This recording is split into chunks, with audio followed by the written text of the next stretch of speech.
talk about some of the bullpen battles that they had up there between Watson and McCutcheon and Veras, and how well they were able to do against some of the better hitters on that lineup?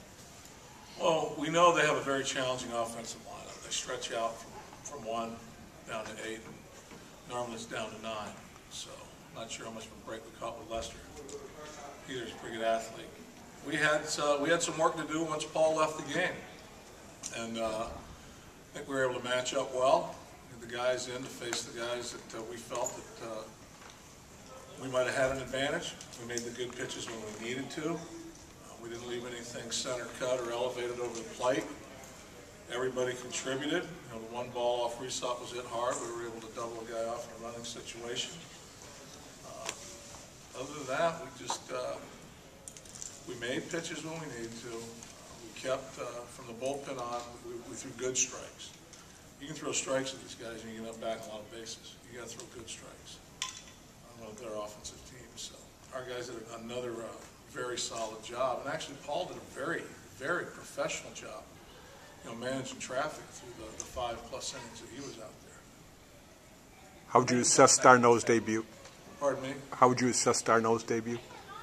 Probably start him again tomorrow. Liked what you saw then. First at bat, he let the bat eat on a fastball, got out in the changeup, from a changeup a little bit the second at bat. Squared a ball up, got a bunt down when he was asked to, moved around, very athletic in the infield, moving around. So he did a nice job. It had to be a very exciting day for him. We won a ball game. It was a packed house. I think his dad was here. Triple his first game. It's already tied Snyder. Good for Chase. That's a lifelong dream right there. Since you're probably 6 playing in the backyard, to go ahead and play against the big leaguers and for it to be against you know, the Red Sox and a packed Friday night crowd. Special. What made Paul so effective tonight? 5 in the third, more than 100 pitches, but he was able to battle through, only giving up 1 run. What did you see out of him today? Well, you just said it, but he bent, but he didn't break.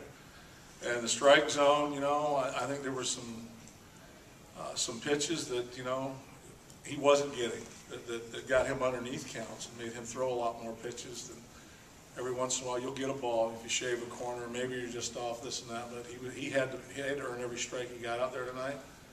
And again, in the situations with runners on, he was able to make pitches and end innings. So he's been very tough. He's competed all season long. He gave us a chance to win a ball game again. Clint, specifically the at-bat with Ortiz, Zdeněk just seemed to be right there, right, perfect place. That was a shift on that you guys had read on him, is that correct? Yeah, I mean, we're not the only team to shift on David up at the plate.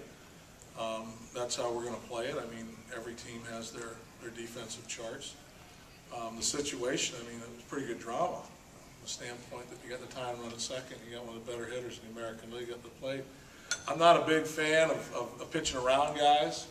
I'd rather wear it. You know, if you're going to put him on, the next guy gets the hits, I wear it. But I went out and I wanted to take Jose's temperature. I said, what's your plan? He gave me a plan. I said, I'm good with that. Let's go do it. You know, if it would have come out a little not sure, what do you think? You know, I had a plan in place. But he knew how he wanted to go at him. And sometimes you just got to buy real estate with your players. We've got a few players with some slow heartbeats, obviously. But they've got a lot of players with slow heartbeats over there. And they're probably just out playing another team tonight. And there's some guys in our dugout that wasn't just another game for us. You'd like to think it would be, and they'll probably tell you it was, but it was a little different probably on our side right now. We're gaining experience every day, playing in front of our home crowd, playing in front of good teams like this. So I think there's a lot of guys that had a chance to grow up a little bit today. You've shown a willingness many times not to do the matchup of lefty-lefty or righty-righty. When you had Moskos up there, Ortiz was ready. Was that something? The numbers for Ortiz this year actually were better against lefties, or is that, like you said, is it measuring Veras, or are you just willing to play him? You don't care about the lefty-lefty thing as much as matchup? Well, the lefty-lefty thing, the one thing it does is it covers the manager's backside. But if you're not sold out to it in your gut, I'm not going to do it. And I like the fact that Jose's got some experience. He's been able to handle those type of situations, got a little more experience in those high leverage situations than Danny. You know, something would have got away from us. I got Danny ready for Ellsbury. Who knows? Right right there, Jose was our man. I felt confident walking off that Jose was going to get everything he got. How it ended up, and if it doesn't work, it's on me. I'm comfortable with it being on me. Coach, for yourself, does it feel good to finally get a win over the Red Sox with the memories of the 07 World Series? Well, I've actually been on teams since 07 that have beaten the Red Sox. So this isn't going to replace losing to a team in the World Series. Come on.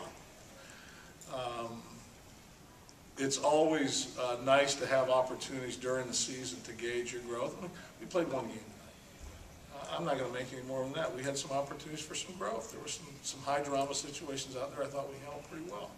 But for me personally, I just like it when our guys win. I really like it when our team wins in front of big crowds at home. That makes me smile. Thanks, Clint. Yeah.